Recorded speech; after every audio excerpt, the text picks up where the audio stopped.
Bismillahirrahmanirrahim warahmatullahi wabarakatuh.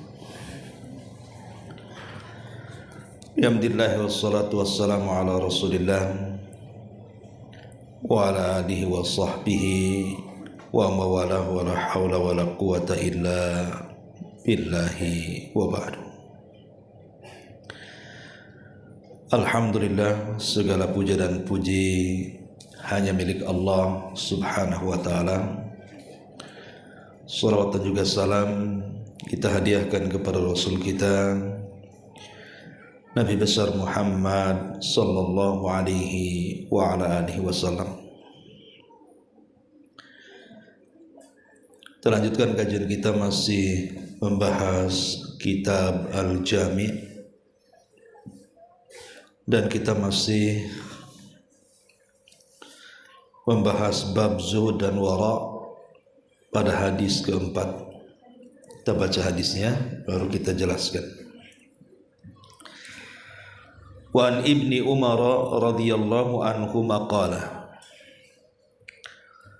qala Rasulullah sallallahu alaihi wasallam man tashabbaha biqaumin fahuwa minhum. Akhrajahu Abu Dawud wa sahahahu Ibnu Hibban. Dari sahabat Ibnu Umar radhiyallahu anhuma,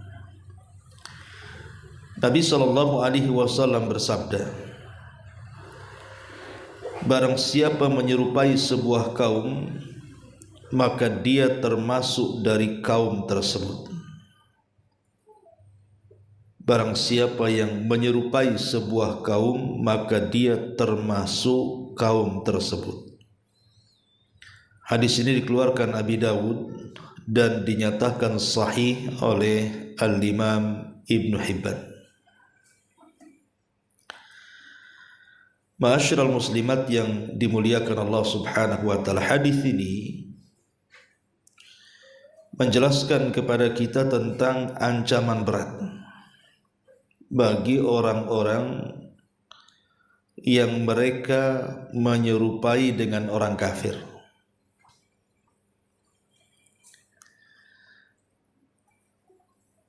Kenapa demikian? Tentu ada alasannya.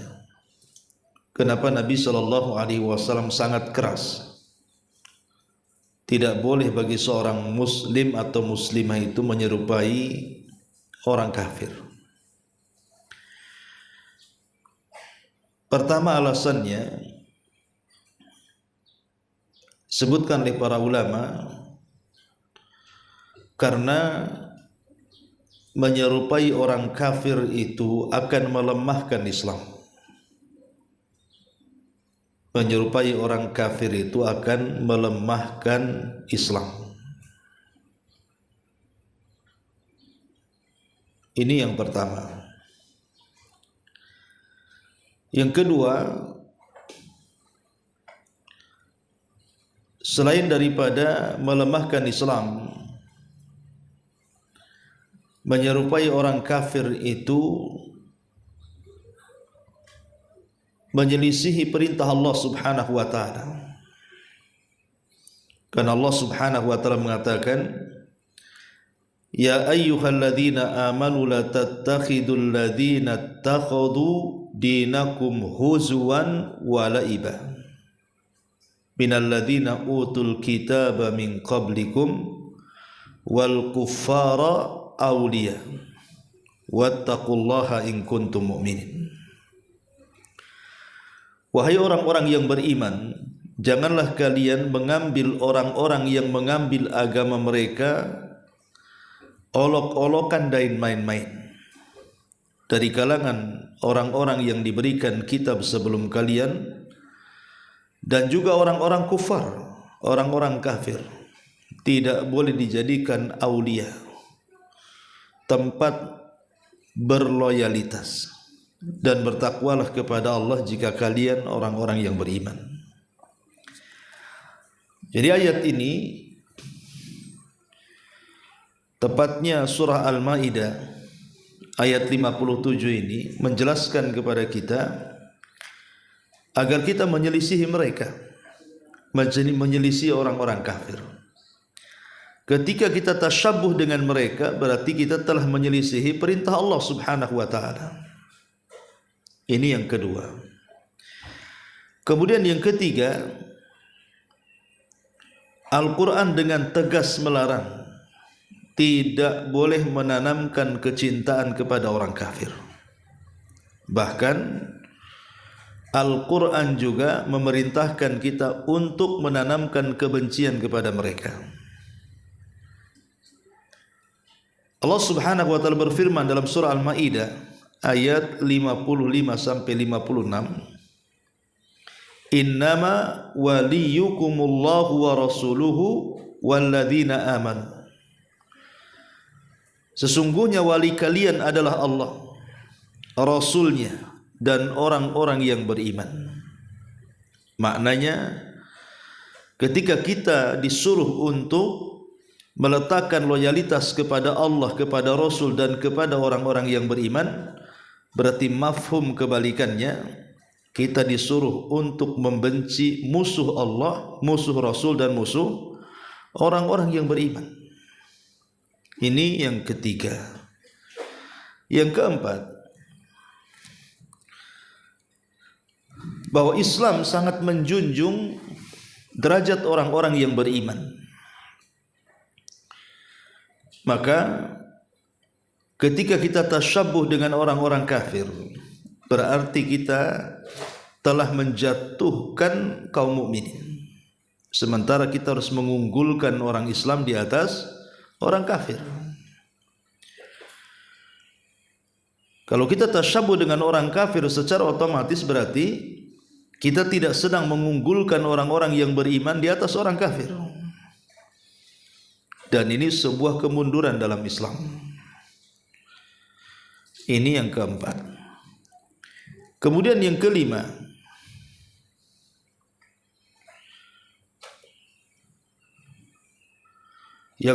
adalah tasyabuh dengan orang kafir itu sama dengan meletakkan loyalitas kita dengan mereka. Dan meletakkan loyalitas ini adalah sebuah kekufuran. Makanya Islam itu dibangun di atas dua perkara, al-wala wal bara. Wala itu meletakkan loyalitas kepada Allah dan Rasul dan orang-orang yang beriman, sementara bara itu berlepas diri dari musuh Allah, musuh Rasul, dan musuh orang-orang yang beriman.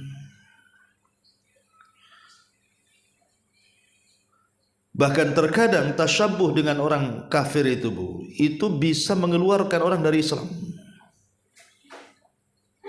Bisa saja mengeluarkan orang dari Islam. Lihat tasyabuhnya. Artinya lihat penyerupaannya dengan orang kafir itu sampai tingkat mana. Jadi ada tasyabuh atau penyerupaan dengan orang kafir tertentu itu bisa mengeluarkan dari Islam. Dan Syekh Shalih Fauzan hafizahullah taala pernah ditanya tentang apakah seseorang itu bisa kufur ketika seseorang berwala kepada orang kafir. Maka beliau menjawab bahwa tasyabuh dengan orang kafir itu sama dengan meletakkan loyalitas kepada orang kafir. Dan itu sebuah keharaman dan sebuah kebatilan. Karena Nabi SAW mengatakan awthaqu ural iman al-hubbu fillahi wal bughdu fillah. Sekuat-kuatnya tali iman yang mengikat seseorang itu adalah kecintaan karena Allah dan benci karena Allah. Dan Nabi SAW juga mengatakan man ahabba lillah wa abghadha lillah wa a'ta lillah wa mana'a lillah faqad istakmalal iman. Siapa yang cinta karena Allah, benci karena Allah, memberi karena Allah, mencegah karena Allah, maka telah sempurna imannya. Bahkan Rasul juga mengatakan ar-rajulu ala dini khalili falyanzur ahadukum man yukhalil.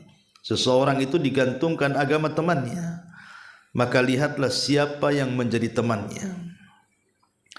Lah hadis-hadis ini menguatkan tentang hadis larangan tidak boleh tasyabuh dengan orang kafir. Bahkan Nabi SAW mengatakan tadi, seseorang itu digantungkan agama temannya. Kalau dia loyalitas kepada orang yang beriman, maka temannya orang-orang yang beriman. Tapi kalau loyalitasnya diberikan kepada orang kafir, maka temannya orang kafir, dan itu membahayakan. Taib, bentuk-bentuk tasyabuh itu seperti apa? Contoh-contohnya seperti apa? Masyaallah muslimat yang dimuliakan Allah Subhanahu wa taala. Ada beberapa contoh yang disebutkan oleh para ulama tentang bentuk-bentuk tasyabuh yang diharamkan. Baik dari segi ucapan ataupun pakaian ataupun tingkah laku bahasa dan begitu seterusnya. Contoh umpamanya, sebagian kaum muslimin itu tidak memperhatikan salam. Jadi sebagian kaum muslimin itu mereka tidak memperhatikan ucapan salam apabila ketemu. Umpamanya kalau kita ketemu kan assalamualaikum, nanti jawabnya waalaikumsalam warahmatullahi atau dilengkapi wabarakatuh. Tapi ada orang yang menggantikan salam itu dengan bahasa lain. Contoh namanya sabahul khair, masaul khair, selamat pagi atau selamat petang nih bahasa kitanya. Lah dengan menggantikan salam dengan kalimat sabahul khair atau masaul khair ini, itu bentuk tasyabuh. Jadi kalaupun harus mengatakan sabahul khair atau masaul khair ini, selamat pagi atau selamat petang ini, tapi dahulukan dengan salam dulu. Jangan dihilangkan salamnya, kemudian itu pula yang diucapkannya. Karena itu bukan tahiyatul muslimin. Tahiyatul muslimin itu assalamu alaikum, bukan sabahul khair. Nah, ini juga harus dipahami. Yang kedua contohnya, umpamanya ibu ini kan saya kira setiap ibu punya handphone. Punya handphone kan Bu. Harusnya Bu ketika ibu itu telepon, maka yang pertama kali ibu katakan harusnya assalamualaikum. Jadi seandainya ibu menghubungi saya atau siapapun, maka ketika pertama kali nyambung tuh Bu, itu ucapkan assalamualaikum Bu. Ini enggak halo kan gitu Bu ya. Nanti di sana halo juga tuh. Jadi halo Bandung jadinya. Jadi kadang-kadang saut-sautan seperti itu tidak sesuai dengan Islam. Jadi ketika ibu nyambung saja, ibu langsung salam, assalamualaikum. Ya. Jadi jangan pakai halo.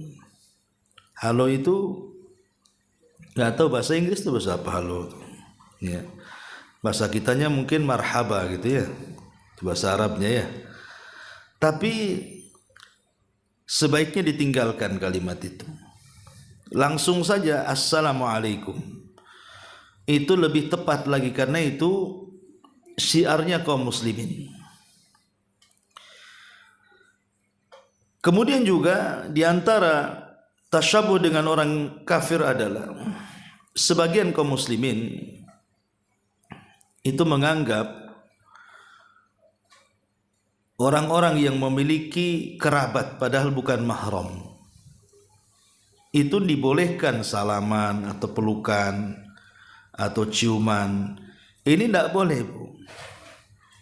Dan saya lihat kalau di kampung-kampung gitu ya,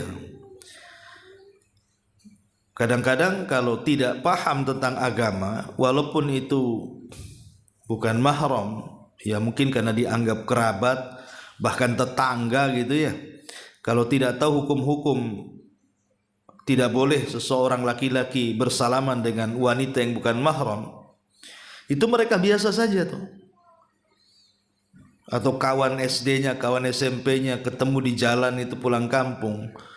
Lah ini tidak boleh.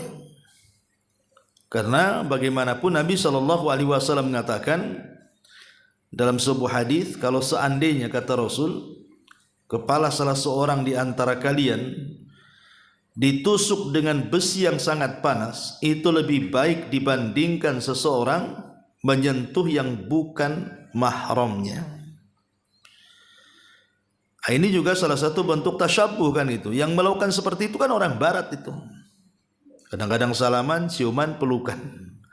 Islam hanya boleh dilakukan kepada orang-orang yang punya mahram saja, bersentuhan itu. Nah ini contoh juga yang sepele gitu ya, tetapi ini bahaya. Ini bagian daripada tasyabuh. Kemudian juga lebih mengagungkan bahasa Inggris dibandingkan bahasa Arab. Lebih mengagungkan bahasa luar dibandingkan bahasa Arab. Banyak kaum muslimin itu kalau bahasa Inggris subhanallah, ya, cakapnya luar biasa. Tapi kalau suruh bahasa Arab tak bunyi pula dia. Harusnya kan kita orang Islam mementingkan bahasa Quran dan bahasa sunnah. Bahasa Arab itu penting karena dengan itu kita bisa memahami Quran dan sunnah. Kecuali Nabi itu turun di Inggris, yalah, nah, kita pelajari bahasa Inggris. Atau nabinya turun di Jawa, ya kita pelajari bahasa Jawa. Atau nabinya turun di Lombok, ya kita pelajari bahasa Lombok. Atau di Flores, ya kita bahasa Alor kan itu ya. Tapi kan nabinya di Arab masalahnya. Makanya karena nabinya turun di Arab, ya kita harus belajar bahasa Arab lah. Karena dengan itulah kita bisa memahami Al-Quran dan juga sunnah Nabi sallallahu alaihi wasallam. Ma'asyiral muslimat yang dimuliakan Allah Azza wa Jalla, atau sebagian kaum muslimin yang sekarang kita lihat ya, ada di antara kaum muslimin itu yang sudah mulai membuat tato di badan-badan mereka. Padahal sudah jelas bukan hanya tasyabuh dengan orang kafir, ada larangan. Bahkan wanita-wanita yang sengaja ditato itu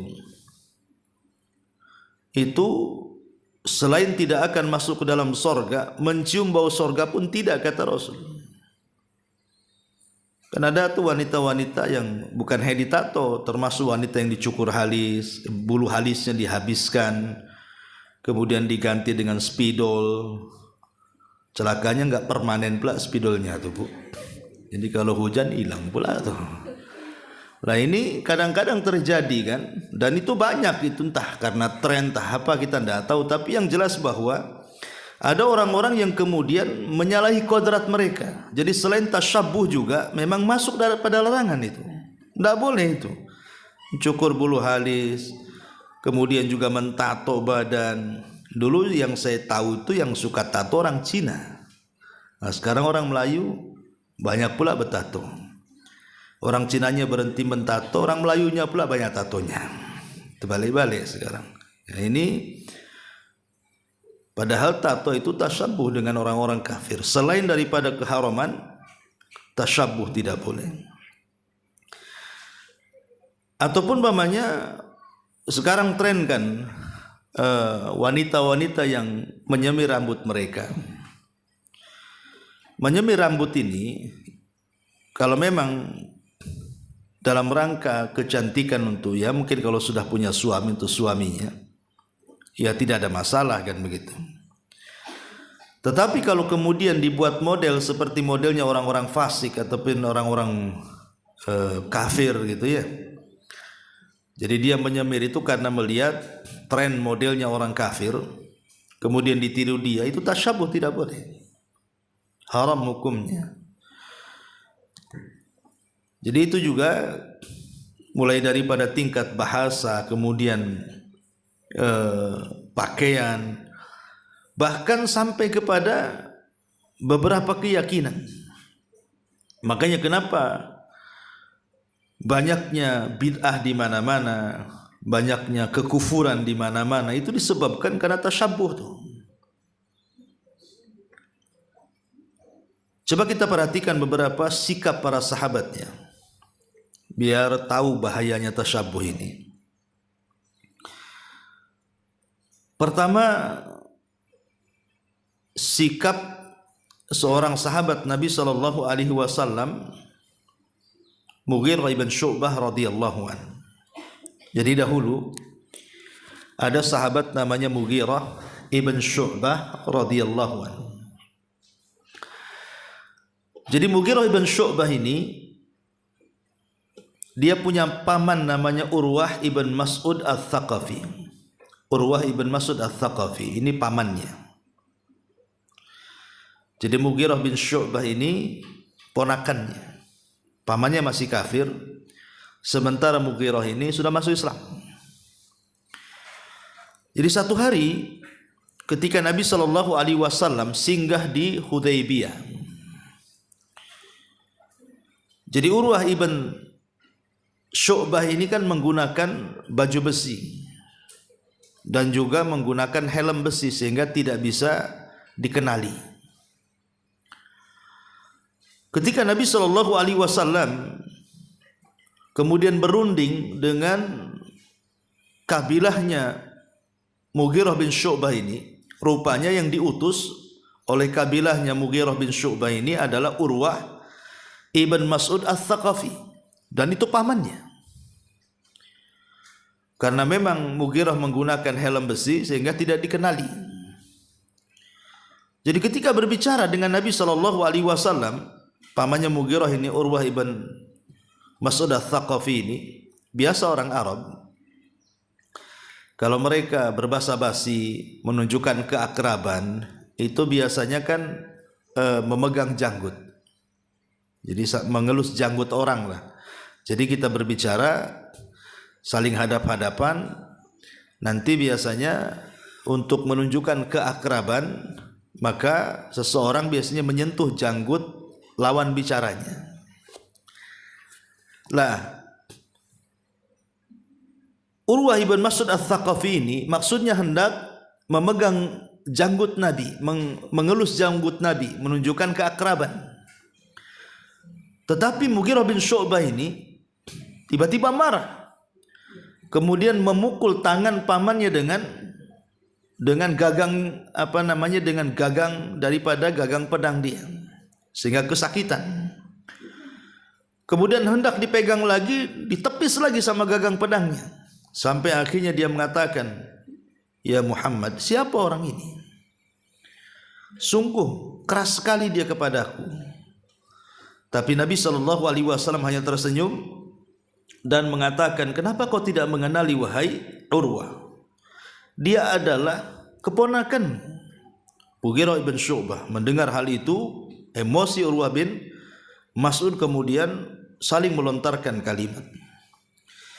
Tapi dari sini kita lihat bagaimana sikap daripada Mughirah bin Syu'bah ini. Dia tidak senang kepada pamannya karena kekafirannya dan hendak menyakiti, disangkanya hendak menyakiti Nabi SAW, makanya ditepis dengan pedang. Begitulah para sahabat, bencinya dengan orang kafir. Tidak mau siapapun menyentuh Nabi SAW. Karena para sahabat itu betul-betul sangat mencintai Rasul dan sangat membenci orang kafir. Dan itu sikap yang ditunjukkan ini adalah sikap wala, artinya meletakkan loyalitas kepada Rasul. Tapi hari ini tidak. Hari ini justru terbalik gitu ya. Orang sudah mulai meninggalkan ajaran-ajaran Nabi SAW, kemudian mulai berpindah kepada ajaran selain Islam. Jadi luntur perasaan cintanya itu. Ini sebuah contoh. Kemudian contoh yang kedua, kisah Abdullah ibn Ubay ibn Salul. Abdullah ibnu Abdillah ibni Ubayyin ibni Salul. Ini sahabat ini anaknya presiden munafik. Jadi di Madinah itu ada presiden munafik namanya Abdullah ibn Ubay ibn Salul. Itu tokoh munafik Madinah. Jadi ketika terbongkar kemunafikannya setelah perang Tabuk, kemudian turunlah surah At-Taubah membongkar borok-borok mereka, maka Nabi SAW kemudian mengumumkan kepada para sahabat bahwa dia sudah tahu siapa-siapa orang-orang munafik. Lah rupanya salah satu munafik yang diketahui bahkan gembongnya munafik adalah Abdullah ibn Ubay. Maka tiba-tiba tersebarlah isu banyak para sahabat yang menawarkan diri untuk membunuh tokoh munafik ini.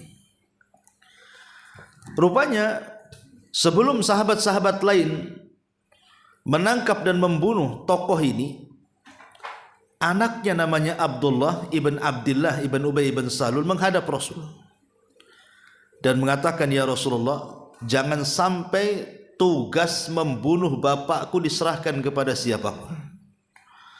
Serahkan kepadaku. Kalau engkau ingin menginginkan kepalanya, aku yang penggal.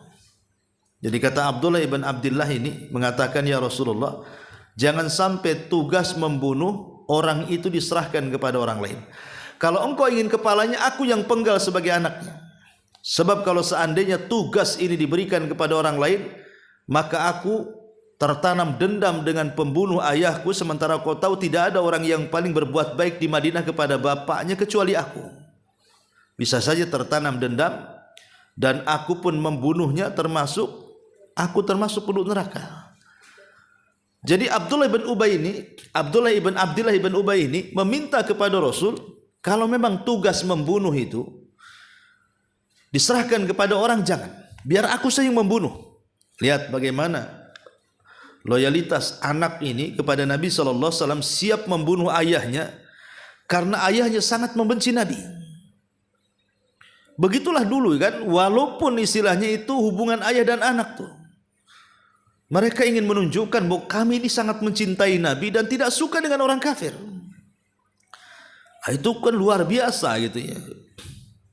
Makanya Nabi SAW sendiri pernah marah kepada Umar bin Khattab radhiyallahu an. Saat Umar itu memegang lembaran Taurat, kemudian Nabi SAW mengatakan kepada Umar, amutahawikun anta ya ibnal Khattab. Kau sudah bingung wahai Umar, apa yang di tanganmu itu? Kata Umar, lembaran Taurat wahai Rasul. Kata Rasul, lempar, buang lembaran itu, karena aku sudah meninggalkan kepadamu Islam ini terang benerang, malamnya seperti siangnya, dan tidak ada yang bergeser dari Islam kecuali pasti dia akan sesat. Lihat bagaimana Nabi SAW mencegah Umar untuk memegang lembaran-lembaran Taurat. Hari ini kadang-kadang di universitas-universitas ada pelajaran perbandingan Islam gitu ya, kemudian mempelajari agama-agama di luar. Sementara dia tidak kuat, tidak kokoh tentang akidah agama Islam, akhirnya kena syubhat, Bu. Ya. Kalau memang mau mempelajari perbandingan Islam dengan mempelajari ajaran-ajaran di luar daripada Islam, pelajari Islam dulu dengan kokoh, akidah Islam dengan benar. Baru kalau sudah menguasai Islam dengan kokoh, ya silahkan mempelajari di luar Islam pun untuk sebagai bahan perbandingan kan. Sebab celakanya ketika Islam tidak kokoh, kemudian mempelajari di luar daripada Islam, terkena syubhat, Bu. Belakangan apa? Jadi Islam liberal jadinya. Belakangan jadi Islam liberal, akhirnya semua agama benar. Lah ini kan sudah salah kaprah jadinya kan. Makanya sebaiknya jangan membaca ajaran-ajaran di luar dulu sebelum mempelajari Islam dengan benar. Karena saya itu punya kawan juga dulu itu. Di rumahnya ada kitab-kitab Injil, Taurat gitu kan. Ya karena di Islam ya ada Quran juga gitu. Tapi saya paham dia baca Quran saja tidak bisa. Tapi dia suka baca Injil gitu ya. Kalau saya tegur, kenapa kamu tidak mempelajari Quran terlebih dahulu? Ya, dia bilang kan saya dari kecil Islam katanya. Dan saya kalau baca Quran itu ya lihat kan ada tulisan Melayunya tuh. Dia bilang ini sudah cukup, ya. Dan saya biar tahu mana kesalahan agama-agama luar supaya kita lebih berhati-hati. Kok bisa dia mengatakan seperti itu? Islam aja nggak benar. Sementara dia mau meneliti ajaran orang luar katanya, biar tahu kesalahannya di mana. Lah Islamnya saja belum betul. Lah kalau ini terus diteruskan, pasti dia akan sesat tuh. Karena bagaimanapun syubhat itu akan menyambar-nyambar tuh. Maka kalau Islam belum kuat, jangan coba-coba mempelajari agama di luar. Sebaiknya sudahlah ajaran Islam saja pelajari. Ngapain sibuk dengan ajaran di luar daripada Islam? Dan itu bentuk wala kita ke dalam Islam. Ma'asyiral muslimat yang dimuliakan Allah Subhanahu wa taala. Satu hari Abu Bakar Siddiq radhiyallahu an dia memanggil anaknya Abdurrahman. Ketika itu Abdurrahman masih musyrik. Anaknya itu masih musyrik, tapi ayahnya sudah Islam. Dia mengatakan, "Aina mali ya khabith?" Di mana hartaku wahai orang buruk? Lihat, ngomong sama anaknya Abu Bakar, di mana hartaku wahai orang buruk? Faqala Abdurrahman, dia mengatakan kepada ayahnya, ada, tetapi hanya sebegini. Maksudnya sudah hilang, hanya ini sisanya. Ya. Maka akhirnya Abu Bakar emosi, kemudian mencaci anaknya. Lihat bagaimana sikap Abu Bakar Siddiq radhiyallahu anhu kepada anaknya, sangat membenci sekali karena dia memusuhi Rasul. Tapi walaupun belakangan anaknya masuk Islam gitu ya, tetapi sikap Abu Bakar kepada anaknya yang masih kafir itu menandakan bagaimana dia sangat membenci anaknya, siapapun yang membenci Nabi. Pokoknya siapapun yang membenci Nabi pasti dibenci Abu Bakar. Hatta walaupun itu anaknya. Lah dari sini kita tahu bahwa sikap-sikap para sahabat ini menunjukkan tentang bagaimana loyalitas tinggi para sahabat mencintai Allah dan Rasulnya itu di atas segala-galanya. Tapi hari ini kan tidak. Orang-orang yang tasyabbuh dengan orang-orang kafir itu, hakikatnya dia telah mencabut loyalitas kepada Allah dan Rasulnya, dan dia tidak suka dengan Islam. Makanya shadaqa Rasulullah sallallahu alaihi wasallam, sungguh benar ucapan Rasul itu, la tattabi'anna sanana man kana qablakum shibran bi shibrin wa dhira'an bi dhira'in hatta law dakhalu juhra dhabbin la dakhaltum. Sungguh kalian akan mengikuti tata cara umat sebelum kalian, sejengkal demi sejengkal, sehasta demi sehasta, sampai kalaupun seandainya mereka masuk ke lubang biawak sekalipun, pasti kalian akan ikut di dalamnya. Pada lubang biawak padang pasir itu kan berkelok, tapi pasti kalian akan mengikuti dalamnya. Seolah-olah Rasul ingin mengatakan, kalau ada budaya orang kafir, walaupun itu sifatnya menyakitkan, pasti kalian akan ikut. Contoh umpamanya, tadi contohnya kan, mentato. Tato itu kan sakit, Bu. Pakai api kan, di laser itu kan sakit sekali. Kadang-kadang ada beberapa tempat di anggota badan itu dilubangi, itu kan sakit, Bu. Sampai dioperasi ya. Tetapi nggak peduli orang itu, pasti akan ikut di belakangnya. Betul juga banyak orang-orang Islam yang bertato, kadang-kadang melubangi telinganya sampai diletakkan tutup botol aqua kan, Bu. Saya lihat di jalan tuh kan ada yang telinganya itu lubangnya besar sekali, Bu. Itu gimana caranya coba? Apa nggak disakiti itu? Lah ini termasuk juga.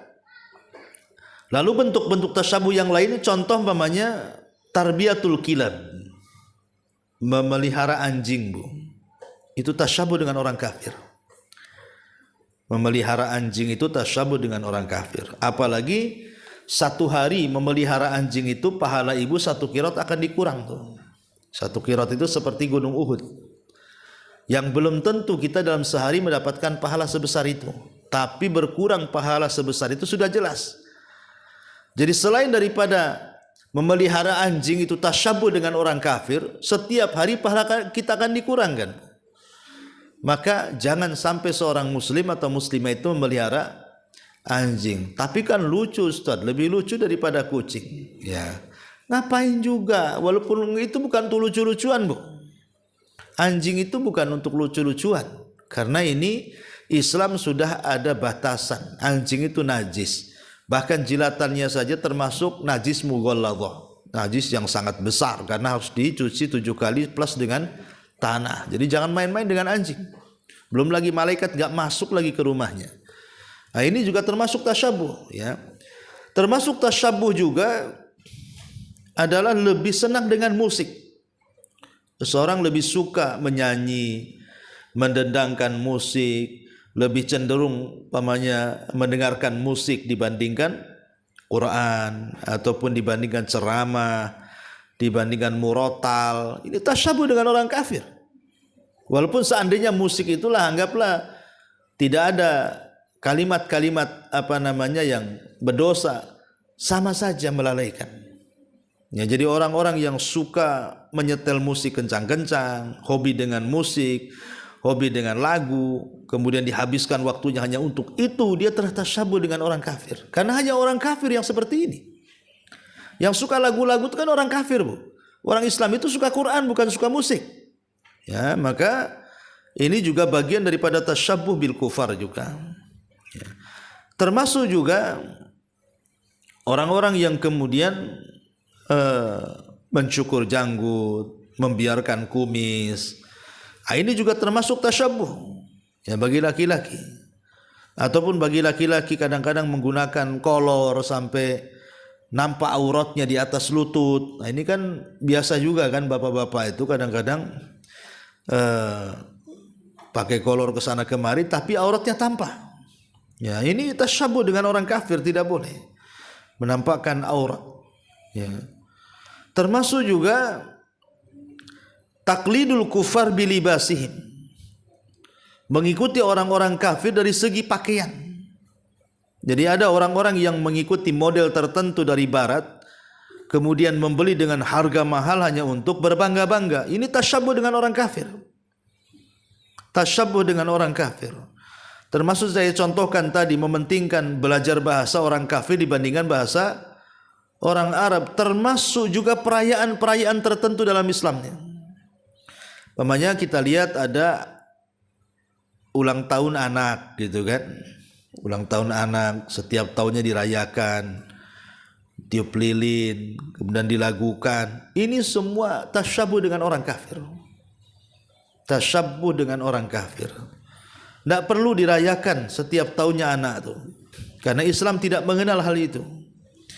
Ataupun termasuk tasyabuh adalah terlalu taklid, fanatik dengan daerah, fanatik dengan suku, suku Padang fanatik dengan Padangnya, suku Jawa fanatik dengan Jawanya, suku Batak fanatik dengan Bataknya, suku Alor fanatik dengan Alornya, umpamanya seperti itu. Fanatik kesukuan, ya, sehingga menimbulkan kebencian kepada ras yang lainnya. Akhirnya jadi rasis dan begitu seterusnya. Jadi ini termasuk tasyabuh dengan orang kafir, Bu. Ya. Nah, ini kan banyak bentuk-bentuk tasyabuh itu, kalau mau dibedah itu memang di masyarakat ini sudah menjamur bentuk-bentuk tasyabuh yang dilarang di dalam Al-Quran dan juga sunnah Nabi Sallallahu Alaihi Wasallam. Maka dari ini, bahwa ketika kita berusaha untuk menegakkan Islam, meletakkan loyalitas kepada Allah, Rasul dan juga orang-orang yang beriman, maka inilah bentuk loyalitas yang benar. Maka dari sekarang lindungi anak-anak kita, jangan sampai tasyabuh dengan orang-orang kafir. Wallahu alam, sampai di sini, Bu. Sebelum saya tutup, kita buat tanya jawab saja, silakan.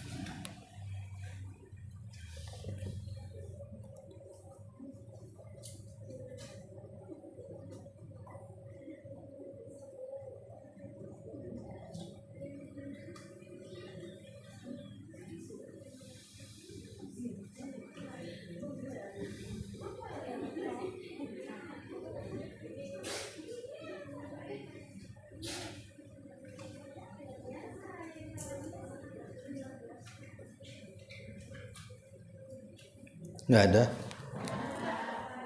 Ah? Ada? Nggak ada.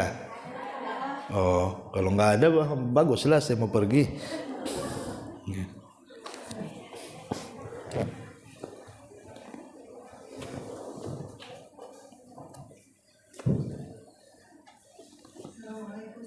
Waalaikumsalam.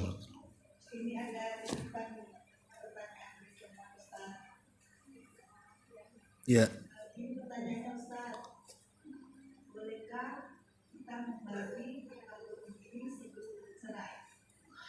Membagi harta, membagi gonogini sebelum bercerai. Bagi-bagi dulu baru cerai gitu.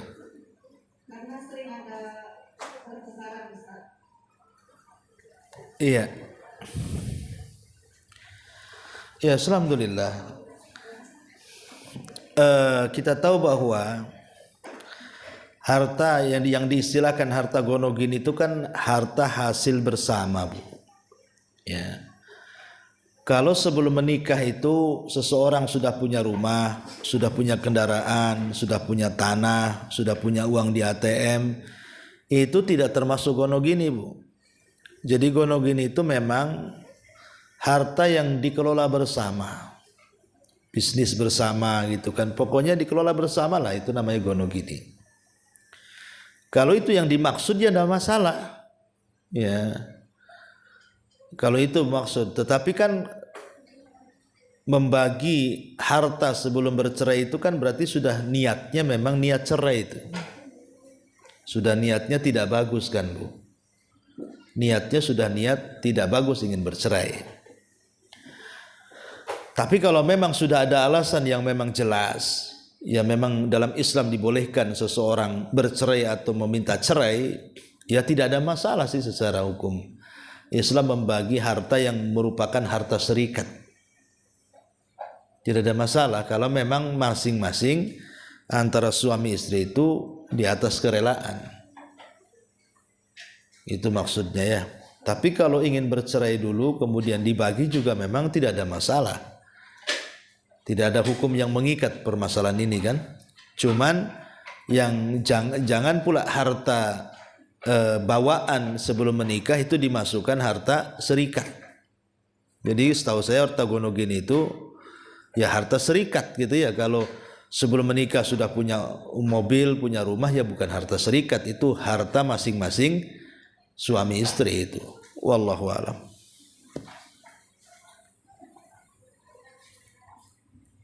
Ustaz, ada satu lagi Ustaz. Iya. Mereka kan menikah itu tidak berjanda. Itu gimana Ustaz? Gimana? Mereka menikah sama janda. Oke, sekarang dudanya sudah punya rumah, jandanya sudah punya rumah gitu. Ya mungkin Ustaz. Ya sudah, arti kan balik ke rumah masing-masing. Anda punya rumah masing-masing. Ya. Jadi harta gonogini itu kalau seandainya tadi saya katakan memang dia miskin kemudian kaya bersama, nah itulah gonogini. Nah kalau duda sama janda yang dudanya punya rumah sendiri, jandanya punya rumah, kan masing-masing itu tidak bisa rebutan kecuali meninggal. Kalau meninggal ya bisa diwariskan. Ya lihat berapa dapatnya pasangannya, mengacu kepada apakah dia punya anak atau tidak. Tapi kalau bercerai, ya itu bukan waris bercerai itu. Ya bercerai itu ya bagi-bagi, itu namanya ya harta gonogini. Walaupun masih diperselisihkan gonogini itu sebenarnya seperti apa, tapi kan undang-undang Indonesia ataupun di pengadilan agama ada memang tertulis tentang pembagian gonogini itu. Nanti biasanya di pengadilan ditanya tuh sumber hartanya dari mana. Kayak gitu. Wallahu a'lam. Ada lagi Ustaz. Iya. Masih masalah itu juga Ustaz. Setelah dibagi itu kan Ustaz, katanya mereka tuh bercerai. Mereka rujuk Ustaz. Dan rasa tapi rujuk. Itu gimana Ustaz? Dibagi lagi atau bagaimana? Habis dibagi, rujuk lagi apa digabungkan lagi gitu mungkin. Ya enggak lah, kalau sudah di masing-masing punya harta, kemudian rujuk lagi, yaitu harta pribadi masing-masing lah. Yang untung yang istri lah, karena kan dia solid milik dia. Suami yang berbagi kepada istrinya, karena suami wajib menafkahi. Kalau istri kan wajib terima nafkah.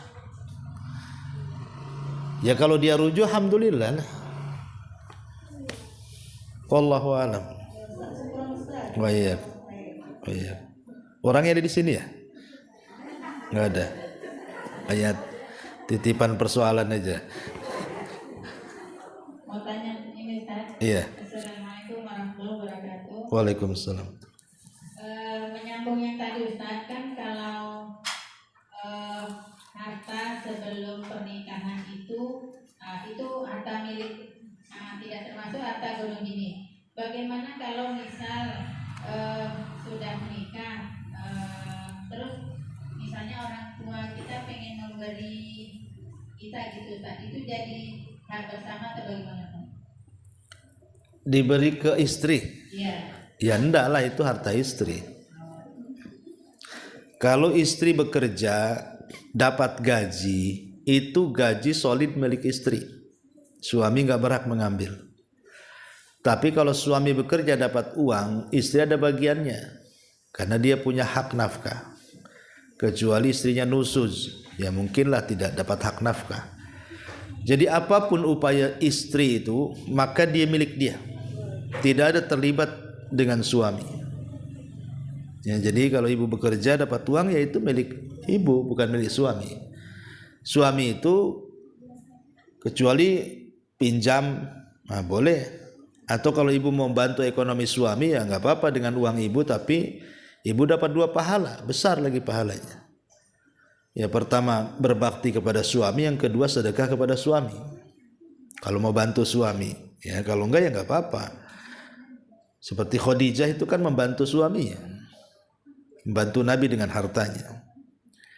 Jadi kalau itu pemberian kepada istri bukan untuk keluarga, ya itu solid milik istri, tidak ada urusan suami dalam pemberian itu. Wallahu a'lam.